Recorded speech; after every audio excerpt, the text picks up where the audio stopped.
नमस्कार दोस्तों, back to our channel. Friends, मैं सबका अपने चैनल स्टॉक्स फॉर लाइफ पे बहुत स्वागत करता हूँ। दोस्तों, ये fill family day fill numbers और पता है शाम को हमारी एक वीडियो आती है स्टॉक फटाफट या फिर न्यूज़ फटाफट, जहाँ पे वीडियो एक चर्चा आने कौन स्टॉक में क्या न्यूज़ आ रही है और क्या बेस्ट बैंक लेवल इमर्ज हो रहा है।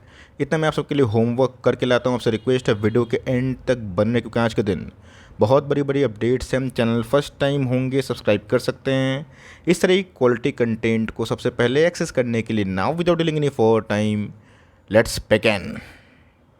तो बात की जाए भारतीय शेयर बाज़ार की, आज गजब का क्रैश हमें देखने को मिला। सिर्फ भारत ही डाउन नहीं था, निफ्टी और सेंसेक्स डाउन नहीं था।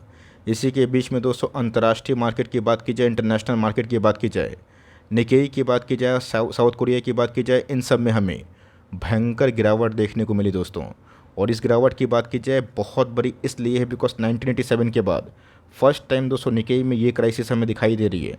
बहरहाल देखा जाए तो एफ ने गाइस आज के दिन 10,000 करोड़ के आसपास माल को बेचा है, जो बड़ा अमाउंट होता है। लेकिन दोस्तों जब भी इस तरह का बड़ा अमाउंट एफ बेचता है ना, डीएस गैस बाज़ार को सपोर्ट करने की कोशिश करता है। हमने यही देखा है और आज भी गैस हम लोग यही देख रहे हैं। अगर आप देखें 2024 में दोस्तों एफ की सेलिंग पहुंच के 1,30,000 करोड़ के आसपास आ चुकी है। अब देखा गया तो Nifty, of course Nifty mid cap, Nifty small cap सब में तेज़ी था। तो एक ग्लोबल क्यूज वीक अगर आता है तो बाजार का सेंटीमेंट ख़राब होगा, जो कि लोग को पता ही था कि अगर कुछ ऐसी न्यूज़ आती है जिस पे किसी कंट्रोल नहीं है, बाजार गिर सकता है। और वही हमें देखने को मिल रहे हैं। तो आंकड़े की बात की जाए तो काफ़ी नेगेटिव है, बट इसी बीच में यूएस की तो हालत दोस्तों अभी के टाइम ना और भी ख़राब दिखाई दे रही है। जोन्स की बात की जाए, डो जोन्स में गैस अभी के टाइम जब मैं वीडियो को बना रहा हूँ 1000 पॉइंट डाउन है। हो सकता है कि रात भर में थोड़ी रिकवरी आए, ये भी हो सकता है कि रात भर में कहानी और भी डेंजरस हो और आपको फॉल की जो सीमा है और भी इंटेंसिफाई होते हुए दिखाई दे। अब बहुतों को नहीं पता कि मार्केट क्यों गिरा है, तो जाके दोस्तों आज मेरी फर्स्ट वीडियो को देखें, जहाँ पे मैंने कुछ कारण को एक्सप्लेन किया है कि बाज़ार क्यों गिर रहा है और ऑफकोर्स हमें करना क्या चाहिए। और साथ ही साथ दोस्तों मैंने 5 कंपनी की बात की जाए उसको ना स्टडी करने की बात भी कही है। तो मेरा ऐसा गैस मानना है कि आने वाली कल में बाज़ार पे हमारा कंट्रोल नहीं है। बाज़ार की बात की जाए तो वो बहुत ज़्यादा न्यूज़ ड्रिवन भी होता है।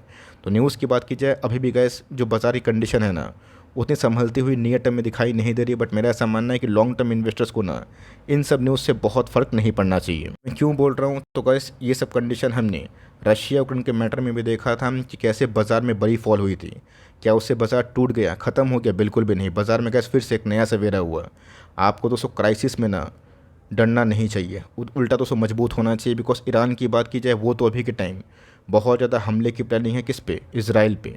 तो देखा गया तो वर्ल्ड मार्केट की दोस्तों कहानी अभी के टाइम 2-3 जगह से ख़राब होते हुए देखने को मिल रही है। एक तो गैस जापान में जैसे ही रेट हाइक हुआ कहानी पूरी उल्टी हुई। और ऑफकोर्स अभी के टाइम यूएस को जो डाउनग्रेड किया जा रहा है, जो वीक इकनॉमी की बात की जाए, वीक जॉब रिपोर्ट्स की बात की जाए, उसके साथ जोड़ा जा रहा है कि इकनॉमी और भी बद से बदतर हो सकती है। और साथ ही साथ उसे ये सब न्यूज़ ना बहुत ज़्यादा घातक है। बट यस, इससे क्या लॉन्ग टर्म इन्वेस्टर्स को डरना नहीं चाहिए। उल्टा आप चाहें, आपके पास पैसे हैं तो बाय ऑन डिप्स करके अपनी स्ट्रेटजी के अकॉर्डिंग अच्छी कंपनीज को क्राइसिस में खरीदने का प्लान कर सकते हैं। इसमें दोस्तों अगर आपको लगता है कि निफ्टी कोई बबल जोन पे है, तो मैं बता दूं कि निफ्टी की अभी भी टॉप क्लास कंपनी आपको अच्छा खासा बाइंग जोन दे रहे हैं। और निफ्टी के वैल्यूएशन की बात की जाए 22 के आसपास, जो कोई भी एंगल से बहुत ज़्यादा ओवरबॉट, मतलब ओवर बात की जाए प्राइस्ड है, ऐसा कुछ नहीं। यस, ओवरबॉट हुआ था बीच में दोस्तों। तो ऑफकोर्स एक छोटी मोटी पुल बैक आता है और ऑफकोर्स ये सब न्यूज़ की वजह से वो पुल बैक थोड़ा सा इंटेंसिफाई होकर क्राइसिस क्रैश में भी कन्वर्ट होता है।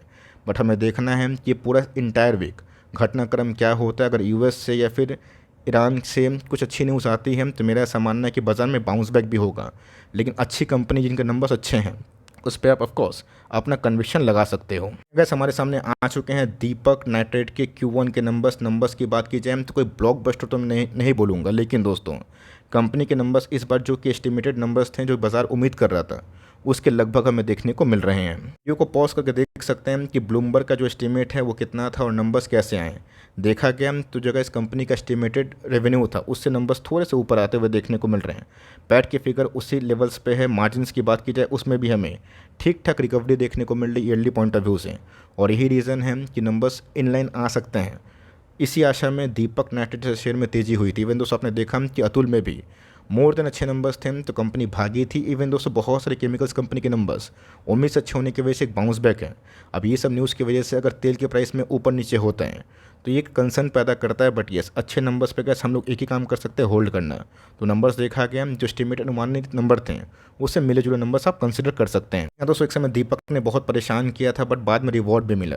दीपक नाइट्रेट की बात की जाए, आज नंबर से पहले आज हमें 5% के आसपास सेल ऑफ दिखाई दी है।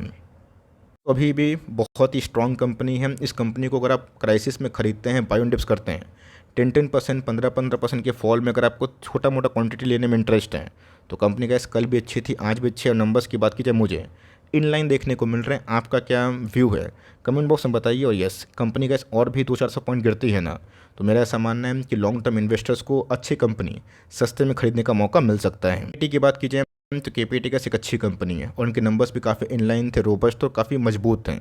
तो मेरा ऐसा स्ट्रांग मानना है कि ये सब क्राइसिस भरे माहौल में जहाँ पे अच्छी कंपनी अच्छे नंबर्स के बाद भी गिर रही है बिकॉज ऑफ ग्लोबल टेंशन, वहाँ पे कैसे आपको फ़ायदा लेना चाहिए। तो कंपनी की बात की जाए, आज 5% डाउन थी। ये दोस्तों एक लॉन्ग टर्म इन्वेस्टर वाली कंपनी है, मतलब long term investor friendly company है। बीच बीच में गैस कंपनी 10-15% बहुत बार फॉल हुई है, एक दो बार नहीं दोस्तों, बहुत बार। अगर आप देखें तो डिप छोटे मोटे आपको मिलते रहेंगे। तो इस कंपनी को अगर आपको खरीदने का मौका मिलता है और 200 पॉइंट के आसपास 300 पॉइंट के आसपास मार्केट में बड़ी फॉल होती है और फॉल इंटेंसिफाई होती है तो केपीआईटी में गैस आप SIP plan for long term कर सकते हैं। वैल्यूएशन महंगा तो ज़रूर है बट कंपनी का गाइडेंस हमेशा जो बोलता है वो करके दिखाता है। रबर की बात की जाए, टीना रबर तो एक शानदार कंपनी है और यस, आज के क्राइसिस भरे माहौल में भी इस कंपनी में पॉजिटिव क्लोजिंग ये देख के लोग बहुत चौंके हैं। क्योंकि दोस्तों इस कंपनी के नंबर सही में 2-3 क्वार्टर से काफ़ी अच्छे हैं और कंपनी के सेल्स ने ना इस बार मुझे बहुत ही इंप्रेस किया है। दोस्तों मेरा ऐसा मानना है कि पुराने निवेशक जब हमने इसको कवर किया था बहुत सस्ता था, आपको याद भी होगा 200-250 के आसपास था। आज का इस कंपनी 2000 के आसपास है। तो कंपनी में अगर आप निवेशित हैं इनिशियल लेवल से तो होल्ड करें। खरीदना चाहते हैं तो थोड़ा सा फॉल अगर होता है देन ठीक है, वरना अगर स्टॉक काफ़ी तेज़ भागा है तो अगर फॉल कभी भी ज़्यादा होता है तो प्रॉफिट बुकिंग ज़्यादा होगी। लेकिन यस, इनिशियल लेवल्स पर अगर आपने खरीदा है और ख़रीद के छोड़ा है ना तो नंबर्स का सही में इस बार मुझे काफ़ी इंप्रेसिव लगे। वो पेंट्स की बात की जाए तो जी हाँ गाइस, जब से कंपनी की लिस्टिंग हमें देखने को मिल रही है, कंपनी ने उतना दिन अच्छा परफॉर्मेंस नहीं किया, एक डाउनसाइड में। लेकिन दोस्तों कल इनके नंबर्स देखते हैं कि Q1 के कैसे होंगे बिकॉज लास्ट 2-3 क्वार्टर से नंबर्स इनके काफ़ी इनलाइन आ रहे हैं।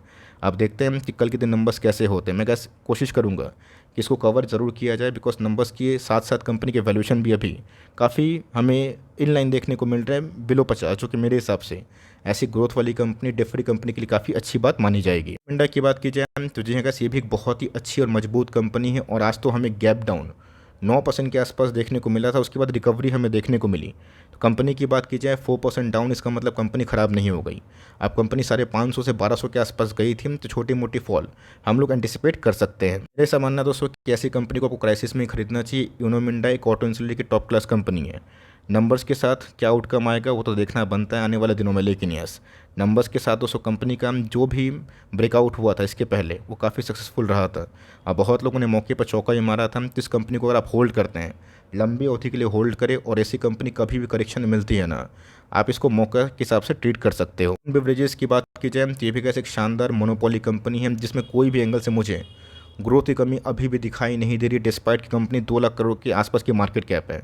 आज कंपनी की बात की जाए 4% डाउन थी। बेवरेज की कंपनी दोस्तों अगर आपको लॉन्ग टर्म में खरीदने का मौका देती है ना तो उधर पर मेरा ऐसा मानना है कि आपको फ़ायदा लेना चाहिए। अब आपको लगता है कि इस कंपनी में और करेक्शन होगा, कंपनी गिर के 1000 के आसपास आएगी तो ही मैं खरीदूंगा, आपकी स्ट्रैटेजी साइकोलॉजी एक साइड होगी और मैं सम्मान भी करता हूँ। लेकिन यस, मेरा ऐसा मानना है कि अच्छी कंपनी को टाइमिंग नहीं, टाइम देने की आवश्यकता। 80 का पीस सस्ता तो नहीं है बट कंपनी का जो एक्सपेंशन प्लान है खासकर दोस्तों बहुत सारी कंट्रीज़ में, ज़ैम्बिया जिम्बाब्वे में वो काफ़ी अच्छा चल रहा है। और कंपनी का जो नियर टर्म की बात की जाए, जो 1-8 साल में जो आउटलुक है वो काफ़ी पॉजिटिव है। तो वीबीएल दोस्तों एसआईपी वाली कंपनी है, आप लेवल पे कोई भी लेवल पे खरीदते हैं तो आपको अच्छी प्रॉफिट होगा, मुझे पता है।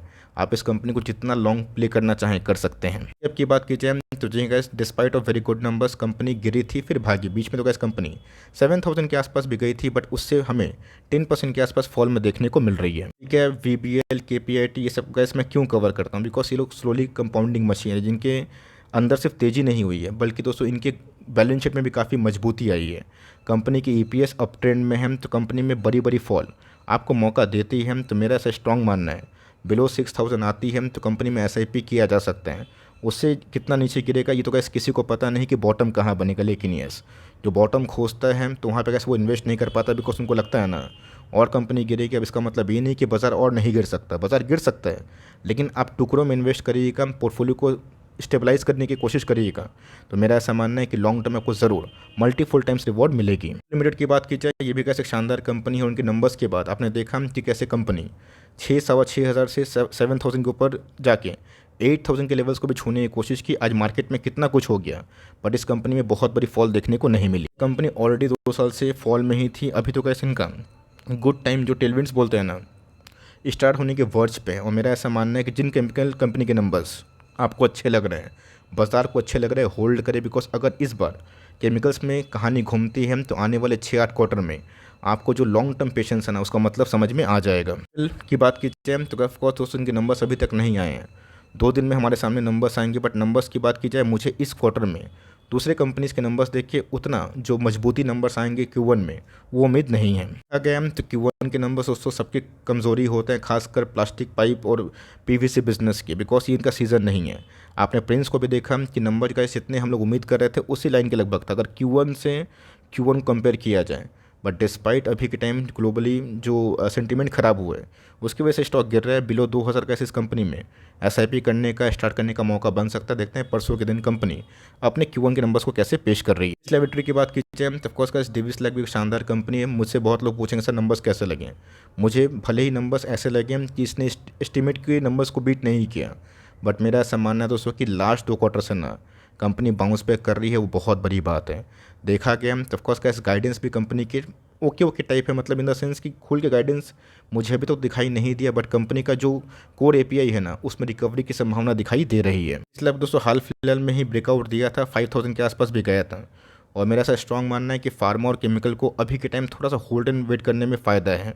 और आपको मौका मिलेगा तो आप चाहें तो अपने कन्विक्शन पे अड़े रह के ट्रेंड के अगेंस्ट में जा सकते हैं। देखा कि हम तो शॉर्ट टर्म ट्रेंड दोस्तों केमिकल्स और फार्मा के लिए थोड़ा चेंज होता हुआ देखने को मिल रहा है। और यही कारण से पिछले कुछ समय से केमिकल्स और फार्मा में लास्ट 6 महीने से अच्छे पैसे बने। इस कंपनी में भी काफ़ी दम है और कंपनी निफ्टी 50 की टॉप कमांडिंग कंपनी में से एक है। कंपनी को लॉन्ग टर्म आप होल्ड करते हैं, हम टाइम देते हैं, तो ऑफकोर्स ऐसी कंपनी रिवॉर्ड देती है। L1 की बात की जाए, एक तो गैस ऑलरेडी पूरा इंडस्ट्री स्ट्रेस में था, ऊपर से ऐसी क्राइसिस आएगी तो लोग को ऑफकोर्स और भी सेल करने का मौका मिलेगा। बट दोस्तों कंपनी अभी के टाइम ना मुझे सुपर एमओएस पे दिखाई देती है। 15 के पी के संग स्टॉक भले ही 2,000 के आसपास है, बट कंपनी का डिविडेंड जो यील्ड है ना वो 2.5% के आसपास है। इस कंपनी की बात की जाए, इनके बैलेंस शीट में काफ़ी दम दिखाई पड़ता है। आपको लगता है कि आने वाले कल में मार्केट नहीं रहेगा तो ब्रोकर कैसे बचेंगे? सिंपल सी बात है। तो ब्रोकर दोस्तों कल ही पैसा कमाते थे, आज भी कमाते हैं और कल भी कमाएंगे। बिकॉज कंपनी के अंदर जो ग्रोथ एक्सपेंशन है इसका म्यूचुअल फंड में ना वो काफ़ी उम्दा है। इस कंपनी की बात की जाए, 1000 में हमने खरीदा था, बहुत अच्छा मौका मिला था इसको CDSL को। कंपनी 4,000 के आसपास भी गई, बट यस बीच में जो न्यूज़ का सिलसिला में देखने को मिला कंपनी के अगेंस्ट में है। तो गुड प्राइस और गुड टाइम एक साथ नहीं मिलता है। बैड टाइम में तो गुड प्राइस मिलता है। आज इनका टाइम बैड है बट कंपनी बैड नहीं है। आपको टाइम लगेगा भले ही रिकवरी करने में, बट मेरा ऐसा मानना है कि ऐसे लो वैल्यूएशन पे गाइस मुझे इस कंपनी में डाउनसाइड रिस्क उतना दिखाई नहीं देता और होता भी है। आपको ये गाइस सुपर एमओएस मिलेगा। रेसिन की बात की जाए तो ये भी कैसे स्मॉल कैप में ज़बरदस्त कंपनी है, बहुत ही मजबूत कंपनी है। इनके अर्निंग्स पिछले कुछ समय से बढ़े हैं, भले डिस्पाइट कंपनी के रेवेन्यू नहीं बढ़े हैं, लेकिन दोस्तों कंपनी के 12 अगस्त को आएंगे Q1 के नंबर्स की बात की जाए तो ऑफकोर्स मैं कोशिश करूंगा देखने के बाद कि अपने वेटेज को बढ़ाया जाए या फिर होल्ड किया जाए। डिस्क्लेमर दोस्तों मैं इस कंपनी को होल्ड करता हूँ। इसका मतलब ये नहीं कि आपको बाई सेल ब्लाइंडली करने का रिकमेंडेशन है, कुछ नहीं दोस्तों। स्टडी पर्पस से मैं डिस्कस कर रहा हूँ, अपना व्यू भी शेयर कर रहा हूँ कि मुझे कंपनी के नंबर्स अगर इस क्वार्टर में अच्छे लगे तो मैं अपनी होल्डिंग को बढ़ाऊंगा। अगर कुछ कारणवश मुझे ख़राब लगे, मुझे वेट करने का मन किया तो मैं करूँगा, लेकिन इस नंबर्स के बाद ही मैं जज करूँगा। देखा गया तो कंपनी सुपर मल्टीबैगर है, बिकॉज कंपनी डेट फ्री है जो बहुत ही कम देखने को मिलता है। बट कंपनी का जो गाइडेंस है ना उसके बाद ही मैं अपना विचार व्यक्त करूँगा। मोटर्स की बात की जाए क्या नंबर्स बहुत ख़राब थे? बिल्कुल नहीं दोस्तों, नंबर्स मुझे कुछ एडजस्टमेंट को छोड़ के अगर देखा जाए तो काफ़ी अच्छे थे, मजबूत थे, ख़राब नहीं थे। रही बट टाटा मोटर्स की तो बीच में 1100 के आसपास पहुंचा था। अपग्रेडेशन भी आया था बहुत सारे ब्रोकर्स के द्वारा, जिसकी वजह से स्टॉक में काफ़ी फ्यूल अप रैली थी। बट आज के मार्केट क्रैश में स्टॉक भी 7% डाउन थी। कंपनी की बात की जाए फंडामेंटली स्ट्रॉन्ग के संग दोस्तों कंपनी पिछले कुछ समय से अच्छा प्रॉफिट में भी आ चुकी है। तो ऐसी कंपनी में अगर 100-200 पॉइंट के आसपास और फॉल हुआ ना, लॉन्ग टर्म इन्वेस्टर्स को खरीदने का मौका मिल सकता है।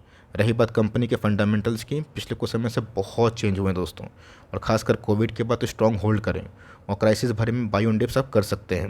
और की बात की जाए, देखते हैं कि इसके नंबर्स कैसे आते हैं, बट नंबर्स के पहले आज हमें 5-6% के आसपास जो फॉल है ना, वो देखने को मिल रहा है। कंपनी की बात की जाए तो ये सब कंपनी का अभी के टाइम जो आने वाले कल में जो फ्यूचर हम लोग सोच रहे हैं इंडिया का, ईवी में लीड करेगा, ये करेगा वो करेगा, ये गैस आने वाले कल में डिपेंड करता है गवर्नमेंट के पॉलिसीज़ पे, जो अभी भी इन सब इंडस्ट्री के लिए काफ़ी फेवरेबल कंडीशन में है।